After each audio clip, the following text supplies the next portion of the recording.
Good morning mga kamadam. Today is another day.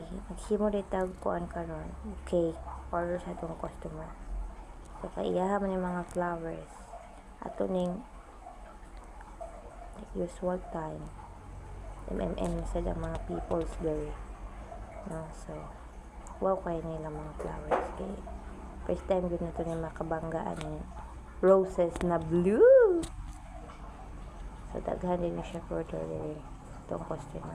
Balik upat na iya ka kuan order in one kuan occasion kay kuan daw ni birthday celebration. So ano guys, itong ibuhat